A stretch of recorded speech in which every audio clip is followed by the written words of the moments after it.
जय श्री कृष्णा, जय श्री राधे। अर्चना के कृष्ण गुणगान चैनल पर आपका स्वागत है। हिंदू पंचांग के अनुसार पुत्रदा एकादशी का व्रत साल में 2 बार आता है। पहली पुत्रदा एकादशी का व्रत पौष माह के शुक्ल पक्ष की एकादशी तिथि को रखा जाता है। यह एकादशी अंग्रेजी कैलेंडर के अनुसार दिसंबर या जनवरी में आती है और दूसरी पुत्रदा एकादशी का व्रत सावन महीने के शुक्ल पक्ष की एकादशी को रखा जाता है। सावन माह में पड़ने वाली एकादशी का बहुत महत्व होता है। इस व्रत में भगवान विष्णु की पूजा की जाती है। मान्यता है कि श्रावण मास की पुत्रदा एकादशी का व्रत करने से वाजपेय यज्ञ के बराबर पुण्य फल की प्राप्ति होती है। संतानहीन लोगों के लिए यह व्रत शुभ फलदायी माना जाता है। इसके अलावा यदि संतान को किसी प्रकार का कष्ट है तो इस व्रत को रखने से सारे कष्ट दूर हो जाते हैं और संतान दीर्घायु होती है। यदि आप सावन माह की पुत्रदा एकादशी का व्रत रखने जा रहे हैं तो 10वीं तिथि को भोजन के बाद अच्छी तरह से दातुन कर लें ताकि अन्न का अंश मुंह में ना रहे। इसके बाद एकादशी के दिन सुबह उठकर व्रत का संकल्प कर शुद्ध जल से स्नान करना चाहिए। फिर धूप नैवेद्य करके 16 सामग्री से भगवान विष्णु की पूजा करनी चाहिए और रात को दीपदान करना चाहिए। रात को भगवान विष्णु का भजन कीर्तन करना चाहिए और श्री हरि विष्णु से अनजाने में हुई भूल या पाप के लिए क्षमा मांगनी चाहिए। अगली सुबह स्नान करके पुनः भगवान विष्णु की पूजा करके ब्राह्मण को भोजन कराना चाहिए और उसके बाद व्रत का पारण करना चाहिए। श्री युधिष्ठिर जी कहने लगे कि हे भगवान, श्रावण शुक्ल की एकादशी का क्या नाम है, इसका व्रत करने की विधि तथा इसका महात्म्य कृपया करके कहिए। मधुसूदन कहने लगे कि इस एकादशी का नाम पुत्रदा है। अब आप शांतिपूर्वक इसकी कथा सुनिए। इसकी कथा सुनने मात्र से ही वाजपेय यज्ञ का फल मिलता है। द्वापर युग के आरंभ में महिष्मती नाम की एक नगरी थी जिसमें महिजीत नाम का राजा राज्य करता था, लेकिन पुत्रहीन होने के कारण राजा को राज्य सुखदायक नहीं लगता था। उसका मानना था कि जिसके संतान न हो उसके लिए यह लोक और परलोक दोनों ही दुखदायी होते हैं। पुत्र सुख की प्राप्ति के लिए राजा ने अनेक उपाय किए, परंतु राजा को पुत्र की प्राप्ति नहीं हुई। वृद्धावस्था आती देख राजा ने प्रजा के प्रतिनिधियों को बुलाया और कहा कि हे प्रजाजनों, मेरे खजाने में अन्याय से उपार्जन हुआ धन नहीं है, ना मैंने कभी देवताओं तथा ब्राह्मणों का धन छीना है, किसी दूसरे की धरोहर भी मैंने नहीं ली है। प्रजा को पुत्र के समान पालता हूँ, लेकिन फिर भी मेरे पुत्र नहीं है। मैं अपराधियों को पुत्र तथा बांधवों की तरह दंड देता हूँ। कभी कभी किसी से घृणा नहीं की, सबको समान समझा है।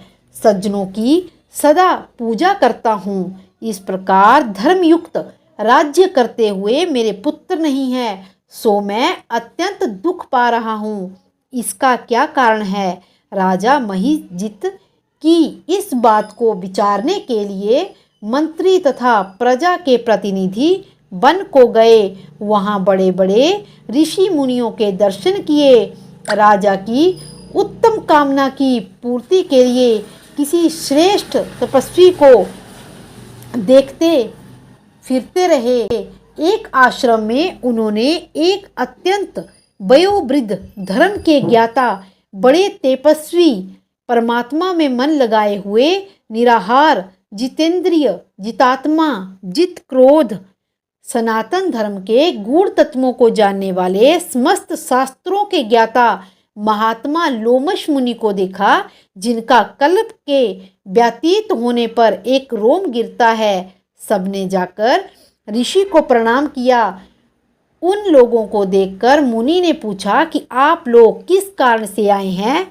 मैं निस्संदेह आपका हित करूंगा। मेरा जन्म केवल दूसरों के उपकार के लिए हुआ है, इसमें संदेह मत करो। उन लोगों ने आगे कहा कि हम लोग उसकी प्रजा हैं, अतः उसके दुख से हम भी दुखी हैं।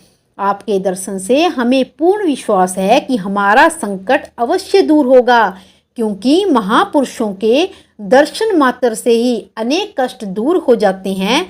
अब आप कृपा करके राजा के पुत्र होने का उपाय बतलाइए। यह वार्ता सुनकर ऋषि ने थोड़ी देर के लिए नेत्र बंद किए और राजा के पूर्व जन्म का वृत्तांत जानकर कहने लगा कि यह राजा पूर्व जन्म में एक निर्धन वैश्य था। निर्धन होने के कारण इसने बहुत बुरे कर्म किए थे। यह एक गांव से दूसरे गांव व्यापार करने जाया करता था। एक समय ज्येष्ठ मास के शुक्ल पक्ष की द्वादशी के दिन मध्याह्न के समय यह, जबकि वह 2 दिन से भूखा प्यासा था, एक जलाशय पर पानी पीने गया। उसी स्थान पर एक तत्काल ब्याही हुई प्यासी गौ जल पी रही थी। राजा ने उस प्यासी गाय को जल पीते हुए हटा दिया और स्वयं जल पीने लगा। इसलिए राजा को यह दुख सहने पड़ा।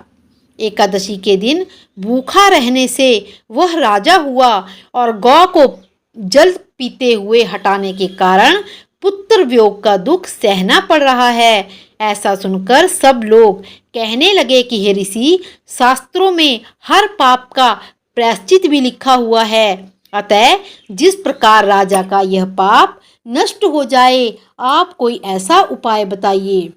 लोमश ऋषि कहने लगे, श्रावण शुक्ल की एकादशी को, जिसे पुत्रदा एकादशी के नाम से भी जानते हैं, तुम सब लोग उसका व्रत करो और राजा के पूर्व जन्म का पाप अवश्य नष्ट हो जाएगा और राजा को पुत्र की प्राप्ति होगी।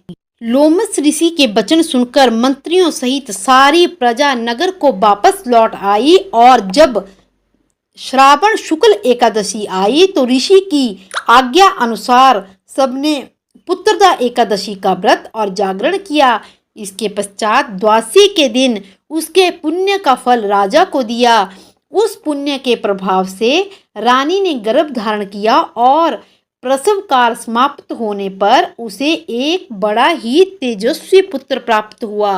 इसलिए हे राजन, इस श्रावण शुक्ल एकादशी का नाम पुत्रदा एकादशी पड़ा और संतान सुख की इच्छा रखने वाले को यह व्रत अवश्य करना चाहिए।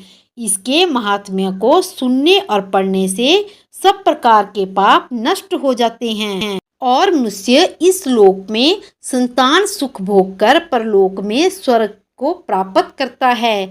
इसी तरह और भी कथाएं सुनने के लिए मेरे चैनल को लाइक, शेयर और सब्सक्राइब करें और कमेंट बॉक्स में जय श्री कृष्णा अवश्य लिखें। जय श्री कृष्णा, जय श्री राधे।